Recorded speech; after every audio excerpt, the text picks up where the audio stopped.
And we welcome you to the Aledo Coaches Show podcast. Didn't seem that long ago when we were with you last. That was in early June when we were celebrating the baseball team's championships. But we welcome you to our new home for the podcast for this year, Parker County Brewing Company. This will be the home for the 2025-26 school year. And judging by how well it went with baseball winning the state title, we could go a while into June next year. We'll see how that all goes. We want to thank the owners, Ryan Stewart and Brandon Tatarovich, along with General Manager Quinn Ramos and the staff for their support for being the home for this podcast. We also want to thank you to our two main sponsors between H5 Sports Barn and Hiley Mazda of Fort Worth. They are back with us for another year. We also appreciate their support of the podcast and Aledo Athletics. It is football season. Aledo begins the 2025 season at home this coming Friday, a 7:30 kickoff at Tim Buchanan Stadium against Class 6A Denton Guyer, a game you can hear on 92.1 Hank FM with the pregame show at 7 o'clock. These two have played some really great games between 2023 and 2024. And ho-hum, the first Texas high school football Class 5A rankings came out on Monday, and wouldn't you know, Aledo is ranked number 1. As always, we have a two-segment show for you. We'll start with Aledo head coach Robby Jones, who is now moving into his third season, and in our second, we'll be joined by two seniors and captains, wide receiver Kaydon Finley and linebacker Chase Wilburn. Both of them will be playing college football next fall. More about that when they join us in the second segment. So we start with head coach Robby Jones, and time flies, I guess, if you want to look at it that way, because you're wearing the lead headset for the third straight year. Does it feel like it's moved quickly, or maybe it's felt like all the other seasons when you were the OC? No, I mean, it's kind of been a quick off season. You know, it feels like we just quit playing back in December, and it's only been a couple of weeks. So it's been, quick. It's gotten here really fast, and we're ready to go.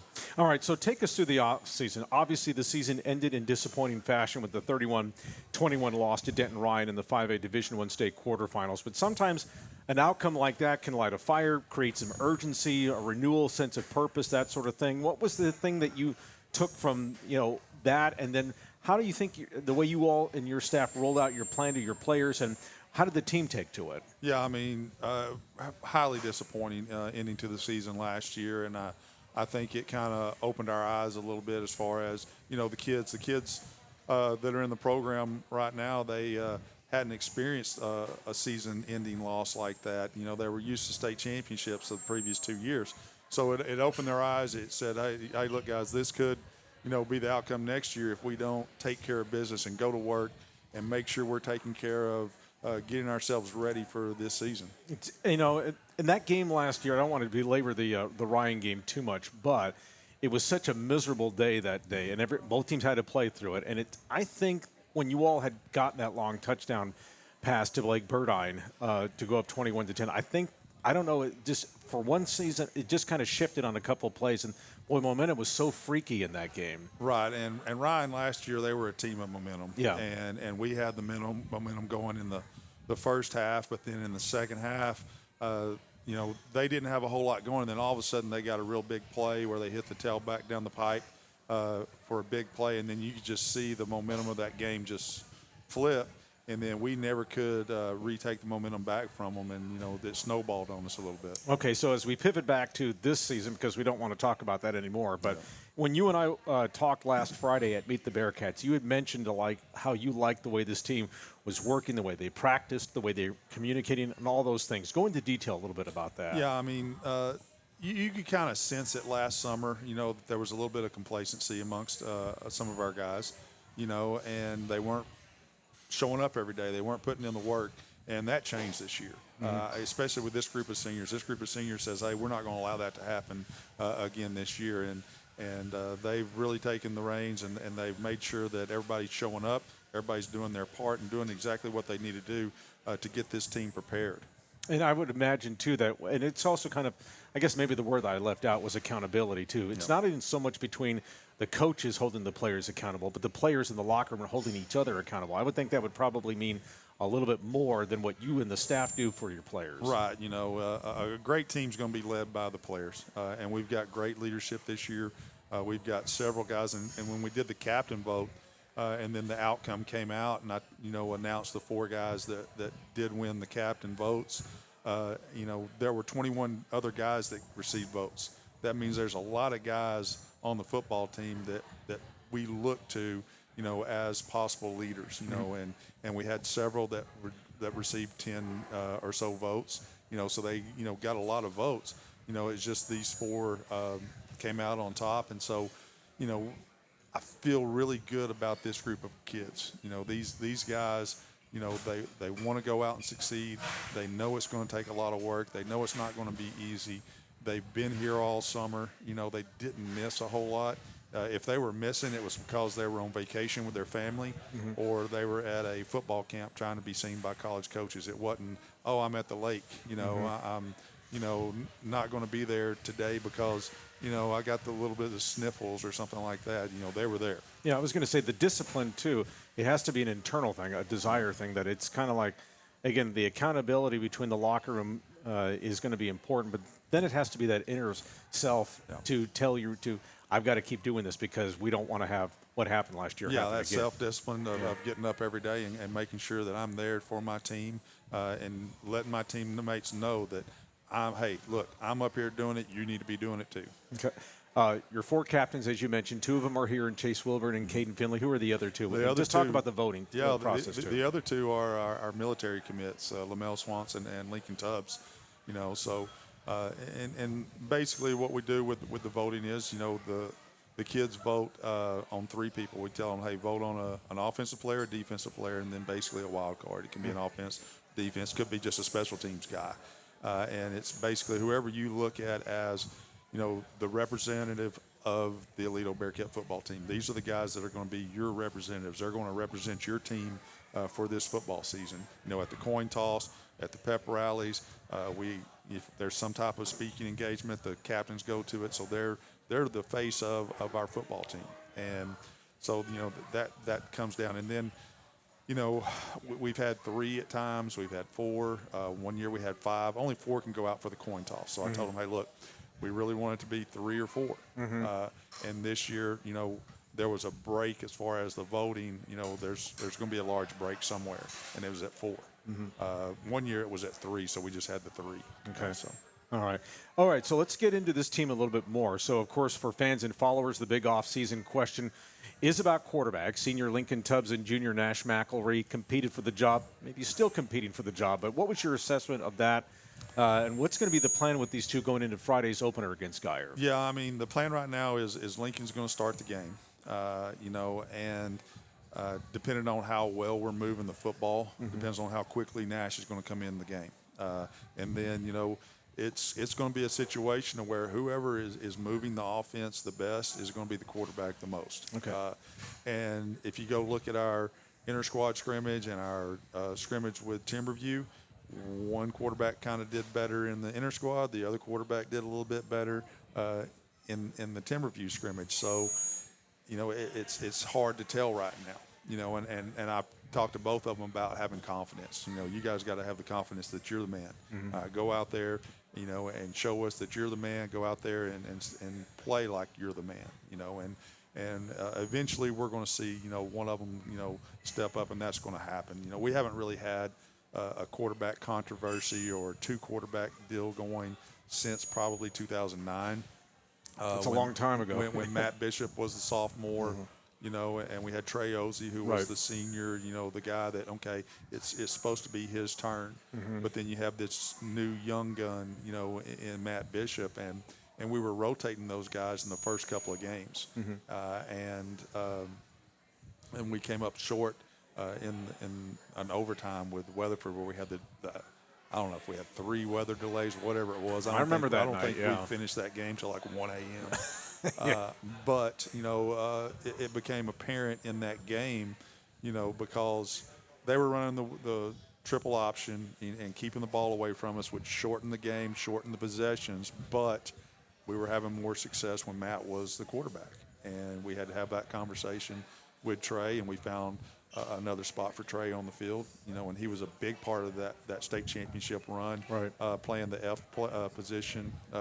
And then Matt gets hurt, breaks his collarbone in the state semifinal, and Trey is the quarterback in the state championship game and wins the state championship for us. Down in Austin, too. Yeah. And the thing about both Lincoln and with Nash is that they do have varsity experience. You know, you had Nash that was pressed into playing the second game of the year last year against Lancaster, then played the district opener against Brewer. And, of course, with Lincoln, you know, his situation is that he can play the Wildcat for you. Saw a lot of that with him last year, and, of course, at wide receiver. So it's not a question of them understanding the varsity game and all the dynamics that come with it. It's about just playing varsity quarterback, handling every snap. Yeah, and that's the thing is they both don't have a whole lot of varsity quarterback experience. Lincoln, of course, has been a quarterback growing up. He was our freshman quarterback. And then when he was a sophomore, started the JV year. He was the JV starting quarterback, broke his collarbone, missed that year. Then when he came back, we decided to move him to receiver because that's where we saw him playing as a junior. So he spent a whole year playing receiver and a little bit of Wildcat quarterback. So, you know, he took a little time off, basically 2 years where he wasn't really playing a whole lot of quarterback. Right. You know, so that's kind of hurting him right now. But he does have the arm strength. He's got a good arm. That was one of the things that we were really surprised with in the spring and summer was seeing how well he actually did throw the football. Matter of fact, Air Force, when he went to their camp, you know, and he's committed to them, they were they kind of recruited him as an athlete. They saw him throwing the football. They said, hey, we're recruiting you as a quarterback right now. Oh, wow. After watching you throw the football. You know, and then, of course, you know, he's got some of the best speed on the team. He was on the 4x4. That went to the state track meet, split a 48.4, I believe, was his split. So he's got some elite speed, 4.5 40, you know, all those things. So he can make plays with his legs. And then Nash had those 2 games where he did start. Right. So, you know, it's kind of, you know, one of those deals where you have 2 guys, either one of them could be the guy. Mm-hmm. You know, we just got to figure out which one of them is going to make the plays for us and move the football for us. In a perfect world, would you like to have this settled by the district opener, or are you willing to let it ride a little bit, or how do you see this? Again, every coach has a plan, but then it's up to the players to execute it so you can figure it out. Right. We would like to have this, you know, settled, you know, kind of the first 2 football games. Mm-hmm. You know, and, you know, if we're moving the ball better with Nash at quarterback, then Nash is going to be the quarterback, and we're going to move Lincoln back out wide because he is one of our better receivers. Mm-hmm. You know, he's going to be on the field somewhere, whether it's quarterback, you know, or receiver. And we just got to figure all those things out and see who gives us the best opportunity to be an explosive offense. All right, so let's talk about your fronts, both sides of the ball here on the offensive and defensive line. Most of those guys are coming back. And, of course, when you have that kind of experience, we'll talk first about the offensive line. That obviously means a lot, too, for this quarterback situation because of the protection standpoint. Yeah, I mean, it's always great to have experienced offensive linemen. Yeah. You know, those guys up front, all 5 of them have starting experience from last year. Right. Grant probably has the least. Grant started maybe 3-4 games last year, but those other guys were in the starting unit the entire year. Now, defensive line-wise, those guys are the vets. You know, those guys have been doing it. You know, 2 of them have been varsity football players. You know, Cooper Cyphers and Carson Dempsey have been varsity football players since they were freshmen. So, you know, those guys, you know, are probably the best unit that we have, the defensive line. You know, and we got to lean on those guys, and those guys got to kind of carry us early this year. You know, they've got to, you know, step up and be the playmakers that they are.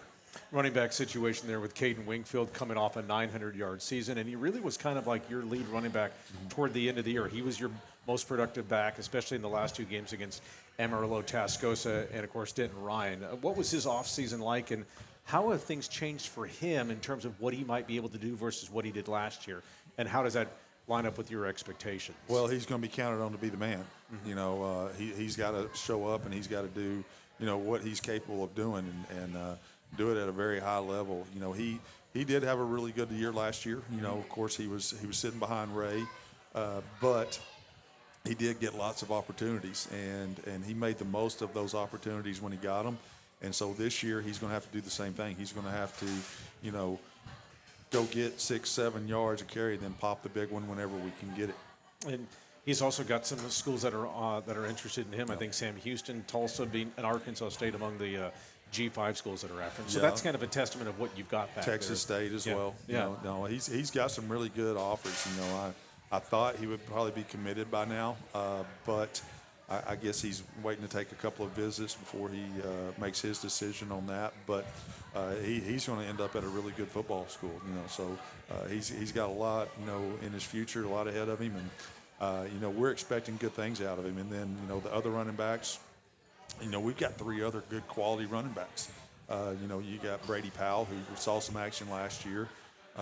Jeremiah Johnson is back from his knee injury from a year ago, and he's a big bruising, physical running back. And then Rudy Moya, another senior that had a pretty good scrimmage the other night. So we're not lacking in the running back category, which just we don't have Ray, who was the 40 Division I offer type of guy. Right. Yeah. But you bring up a good point about Jeremiah, because I remember last year you all were kind of excited about him, and then when he went down with the knee injury, that really kind of changed. Not that it thinned your running back room, but it just took another option away. So I would imagine he's been eager to get back and show what he can do, that sort of thing. Yeah, I mean, you kind of, when those guys are injured like that, you got to kind of hold them back, because they'll go out and try to do things that they're not supposed to yet. And he was one of those guys that we were kind of holding back, and he was mad all spring because he was non-contact in the spring, and he wanted to get out there and go full speed, but. You got to hold those guys back and get them healthy for the season. Okay, Kaydon Finley, one of those kinds of athletes that come through your program every now and then. Of course, with Aledo, that does happen like every 4 years or something like that. But for him, what's going to be the key to getting him the ball as this quarterback situation gets figured out? What do you all want to try to do? How many touches do you think you can try and get him per game as that situation kind of unfolds? We're going to try to get him as much as we can, you know, especially in games like the Guyer game, but now we can't overuse him. But we're going to try to get that ball out there to him, as much as we can. There's going to be a lot of little quick screens that make it easy throws on the quarterbacks. I think Coach Williams may have him on some jet sweeps and things like that. But you got to get him the ball, and that was another thing that I talked to the quarterbacks about. Some of the receivers, when they're almost covered, they're covered. When Kaydon's almost covered, you can still throw him the football. There's a difference, yeah. That was, my message to the quarterbacks today. You can't tell if he's covered or not. Throw the ball to him. He's going to go make a play on the ball. He's a special athlete, special young man. Enjoyed watching him grow up. When he was a little kid coming to football camp, you could just tell there was a little bit something different about that cat. Pretty good genetics. But Dad was pretty good. Yeah, Dad was all right. But great kid. Mom was probably a pretty good athlete too. But probably the better athlete. His mom was kind of nodding her head. Yeah, I figured as much. But it's just it's been kind of fun to watch him. Watch him in the camps when he was little. I might even have caught a Pee Wee game, I think, and then watching him in middle school and just watching him grow into what he is now. A good young man. Just got baptized this weekend, so that's another big part, of just what kind of character he is and all that. Okay, so let's talk about Guyer. The Wildcats are number 15 in the Class 6A poll. Reed Heim is back. I think his 5th season up there. Yeah. They have a new starting quarterback too, and junior Zephan Cry. He played behind Kevin Sperry, whom you all saw in the opener last year. They had their scrimmage last week against Plano and saw. For Cry, he didn't see a lot of playing time, but now the keys are turned over to him. A little bit different situation for them because they know who their guy is. Yeah. You're still trying to make sure you have that decision there. But what have you seen from Cry, and what have you seen from Guyer in this scrimmage and maybe beyond a little bit? Yeah, he's a big, tall, I think he's 6'4", 6'5", something like that. He's got a strong arm. He was overthrowing balls early in their scrimmage, but then he kind of got dialed in. And one thing about Guyer, they're going to take deep shots during the game, and they're going to take 6 to 8, just throw it down the field as far as you can throw it. Let their speedy receivers go try to outrun the DBs. And he can do that. He can chunk it deep. And then they moved one of their better defensive players to running back, Kaydon Cobbs, who you might remember his brother. His brother was the running back when we had the big shootout in 2019, when we basically ran out of time. It was whoever had the ball last was probably going to win. One of the best games I've seen, too. But we got the ball with, I don't remember, like 17 seconds or something like that, and we still almost had a chance to score. Yep. it was a big-time shootout, and he went to UTSA and played running back there. But, he's committed to Illinois to go play linebacker. He plays safety for them and running back. But the main thing that I got from watching them on video is they've got 8 returning starters on defense. Yeah. So they're similar to us. They've got all but 3, I think, back. I'm sorry, they only have like 3 back on offense. Right. So they're still, working their way, with their offense. They got a good run game, and they've got some speedy receivers. What's his name? Corbin Glasgow. Right. He's kind of torched us the last 2 years. I think he had like 200 yards receiving against us as a sophomore. Last year he had a reverse for a touchdown. He returned a kick for a touchdown. So they got some speed out wide for him to throw to. But their defense is probably the strong point of their team right now. Okay. Kind of like us. Our defense is the strong point of our team right now. Exactly. And speaking of that defense, they're pretty stout. Their fronts are always usually pretty solid. Zane Rowe, who's one of their lead defensive ends, he's going to play a little bit of tight end. So what's the challenge, the fact that they have 8 returners, going to be for you all? Yeah, the big challenge is knowing where they're lining up. They run a defense where they're going to be in multiple fronts. They actually got in a little bit of a hybrid defense last year, which messed up some of our offensive line calls. Our offensive line goes up, they identify the front, and then they're blocking the front based on what it is.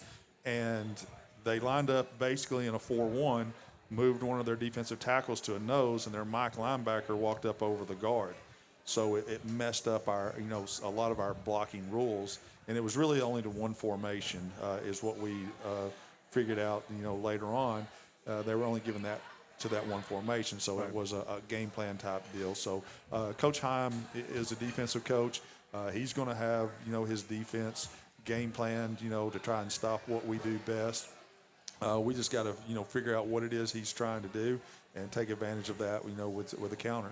And these games with Guyer have been so great over the years. 2 years ago, you guys win on the Cole Crawford 23-yard field goal at the gun. Last year, it was 35-30. They win, and that was a back-and-forth game. You guys had it last, just run out of time again on that. Yeah. So, it probably will. I would think it's going to come down to that again. Of course, I'm sure we'd all like to see an Aledo blowout, but, when you're playing good people, you're going to probably run into a game that's going to come down to the fourth quarter and maybe the final possession again. Right. We've had a blowout in our favor and a blowout against us with these guys, but most of the time when we play Guyer, it's, a one-possession, slugfest. Yeah, always looking forward to it, Coach. 7:30 the kickoff this coming Friday. We'll see you on Friday, Coach. All right, thank you. All right. And we want to remind you that this podcast is brought to you by H5 Sports Barn. H5 Sports Barn and Knife Physio and Performance can help unlock your athletic potential and elevate your game like the Aledo Bearcats.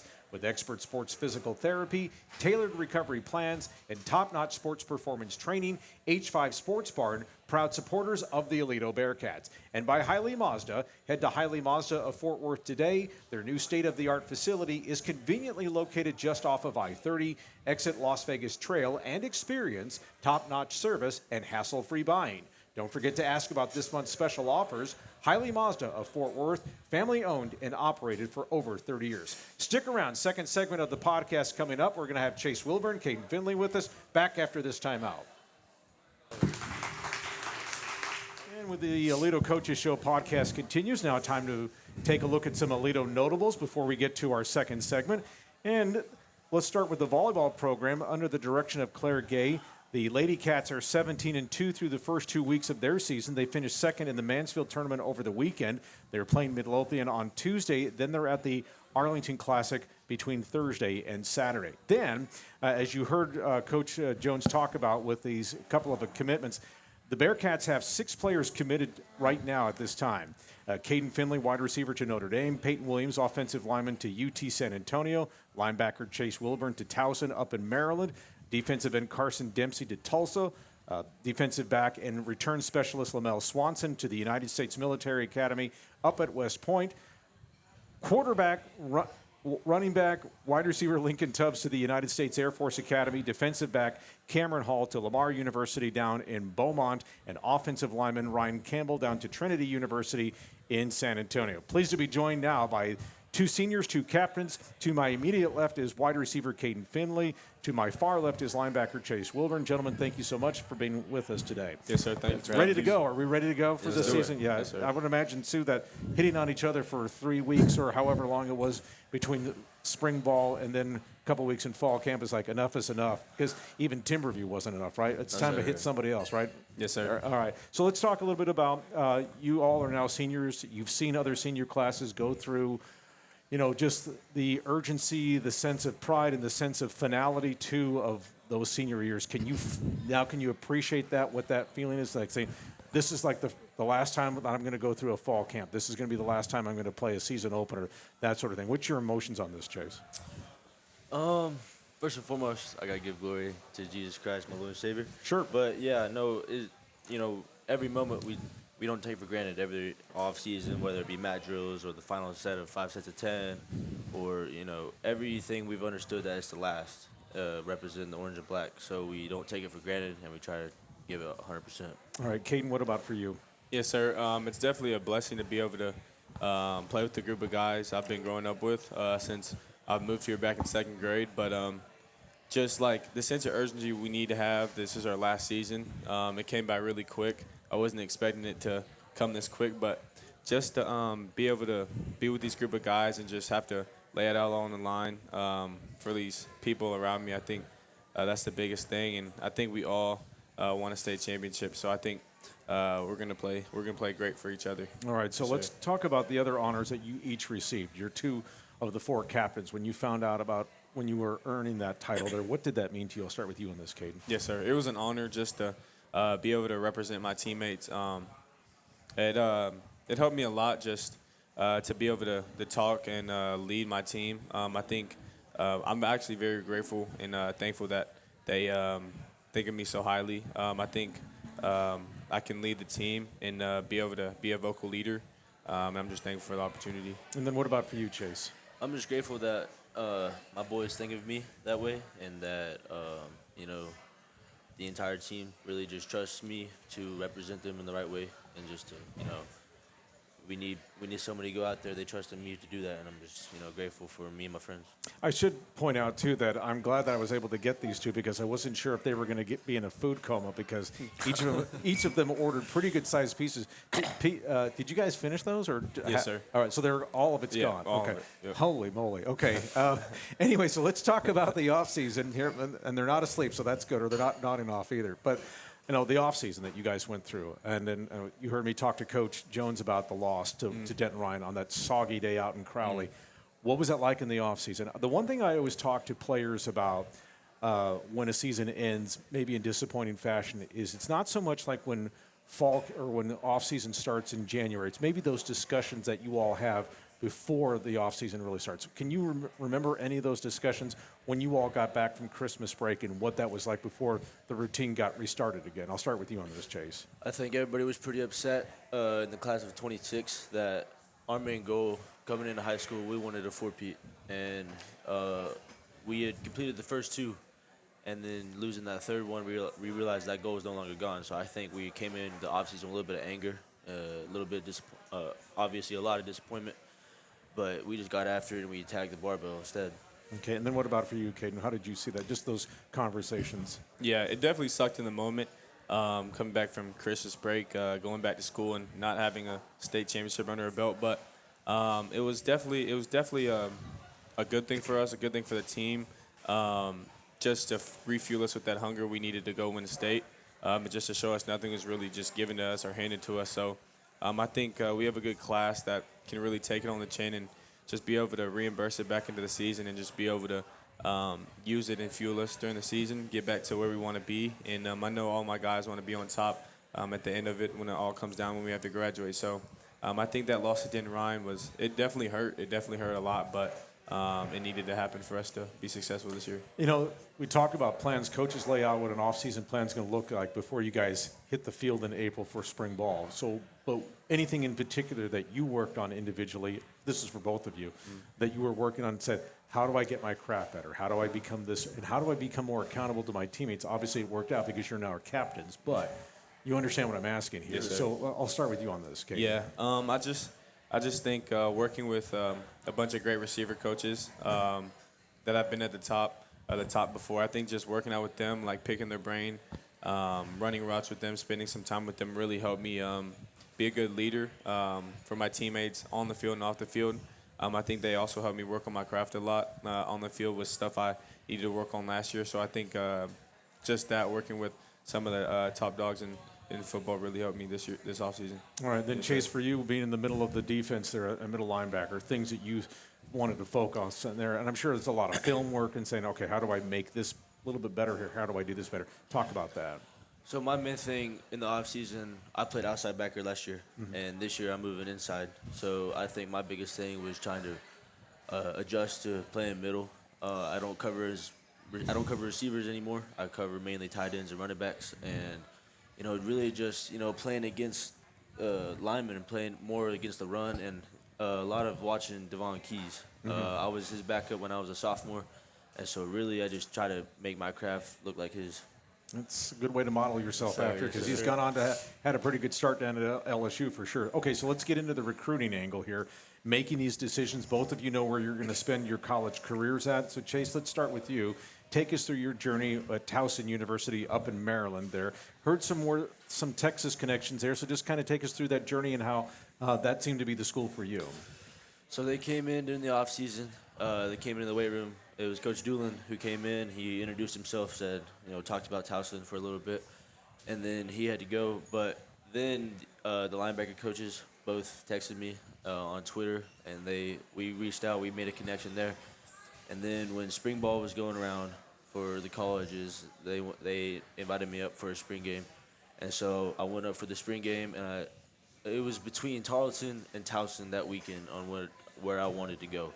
And Towson had by far shown the most love. So I felt like they deserved to have me. So I went up there. They offered me the scholarship, and we just talked. And a lot of their coaching staff came from Tarleton, and they actually coached Coach Kirk, and Coach Kirk, our defensive end coach, and they coached John Harrell, and that's Cutter Harrell's dad. So they've been down to Texas. They know a few of our coaches. So just the connection there, and really the relationships that I had with the coaches, I felt like home. Okay. Was that your first trip to Maryland? Yes, sir. Okay. Sorry, a lot of crab. Gotcha for that. Well, congratulations to you on that. It's a great feeling too to be able to know that you're going to be able to continue to play the sport you love at the next level. How does that mean? What does that mean to you, though? I feel that I can play past high school, and know that my journey is not over, and I don't have to hang up the cleats right away after the season. That's wonderful to hear. Kaydon, for you, obviously one of the national recruits. Your Final Four were Notre Dame, Arizona State, Texas, your father's alma mater, and then Texas A&M. Sir. And, of course, you announced on July 4th that you were going to Notre Dame. When did it become clear to you in this process that the Irish had kind of surged in front of the Aggies, Longhorns, and Sun Devils? At the beginning of my recruitment, it was kind of a little hectic. I didn't really know where I wanted to pick. It was between a lot of schools, but I just kept visiting Notre Dame, just being around the coaching staff, the recruiters, the players on the team, just get to talk to them. Also the recruits they brought in, but I don't think it was up until the OV and June 12th through the 15th. I think that's what really made me make my decision. I had visited there, and it was just an instant click with all the guys. Like as soon as we got there, I maybe knew probably three recruits that were there. And it was just different. Like, as soon as we got there, we just became best friends. But, yeah, the coaching staff's amazing, too. Coach Freeman, he's a class act guy for sure. He's a great coach, but an even better person. They have great developers there. Also, Coach Brown is a great guy. Also, the players on the team are great people, too. They love talking to you about it. They love walking you through the process of being a Notre Dame football player. They emphasize that it's not easy to go to Notre Dame or be a football player, but it takes a special person to embrace that, and I think I can do that. And, of course, the history of that program, Yes, sir. too. I mean, when you see that, of course, you probably were in the locker room. You saw the sign, play like a champion today, Yes, sir. and you have to touch that when you go down there. And just everything that's connected with that program. What was that like to experience all that, too? Because that can be kind of like overpowering to some extent, but you also kind of have to put it in perspective because you can't let that impact your decision. You have to say that's all on the periphery. I have to make a decision based on where I fit and how that's going to benefit me, and hopefully I can benefit that school where I choose sir. to. So talk about that. Yeah, it's definitely different. Notre Dame has different traditions from everywhere else. They've been around for a long time.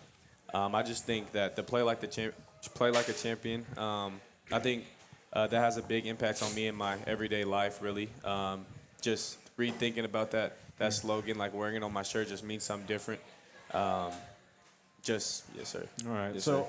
well, congratulations to you both. Okay, so let's real quickly turn over to this coming season again, starting this coming Friday against Denton Guyer. It was a great game last year. Didn't go your way last year, unfortunately. But I'll start with you on this, Chase, as far as like all the linebacker situation. You're moving to the middle, as you mentioned now. Rylan Haley, who saw some playing time in 2024, will be on one side of you. Cole Cox will be on the other side of you. What's been important for you to kind of help them? You know, Rylan got a lot of time last year, especially in a lot of the blowouts. But in the case of just bringing those guys along and understanding what it's like to play linebacker at Aledo, what's been important for you just to kind of be that leader by example or leader by voice? They've done a great job. I think they've adapted really well. Ryland's done a great job stepping up, and Cole as well. I feel like my job for them is just to know that it's still football at the end of the day. You know, you might be a starter, whatnot, but as long as you're reading your keys, and, you know, it's no different than practice. That, you know, your job is your job, and if you execute the job, all 11 do the same, that we'll be all right. We'll be all right. All right. And then for you, Kaydon, as we wrap this up, as far as obviously working with both quarterbacks, with Nash McElry and Lincoln Tubbs, what's been important for you to kind of work with these two guys, get on the same page with them? And again, as Coach Jones said, may take a couple more weeks before we actually know who the every down quarterback is. But what's been important for you to kind of get that going with those two? Yeah, really just keeping them up, just giving them some confidence. It could be hard battling for a position right before the season. So just stepping up and just letting them know that we have their back no matter what the decision is or how bad of a practice they have or how good of a practice they have, that will always be there for them no matter what. So at the end of the day, we're all still a team. So I love both those guys very much. Whoever the starting quarterback is, I feel like we're going to go out there and rock it no matter what. No doubt in my mind that we'll be a state-winning team with whoever we have back there. And yes, sir. All right. Looking forward to it, guys. Thanks so much for doing this with Yes, us. sir. And again, the season opener is going to be this coming Friday when the Bearcats take on Denton Guyer. 92.1 Hank FM will have the pregame show at 7 o'clock, and the kickoff will be at 7:30. We also want to remind you that this podcast is being brought to you by H5 Sports Barn. H5 Sports Barn and Knife Physio and Performance can help unlock your athletic potential and elevate your game like the Aledo Bearcats. With expert sports physical therapy, tailored recovery plans, and top-notch sports performance training, H5 Sports Barn, proud supporters of the Aledo Bearcats. Next week, we will be back here, but it'll be on Tuesday. No podcast on Labor Day, but the day after on Tuesday. And then we'll start looking forward to reviewing what happened with Denton Guyer. Hopefully, we're talking about a win. And then we're looking forward to Game 2 of the non-district season down in Lancaster. So for everybody here for the Hank FM staff, I'm Kevin Lonnquist. We'll talk to you all next week here from the Parker County Brewing Company. So long, everybody.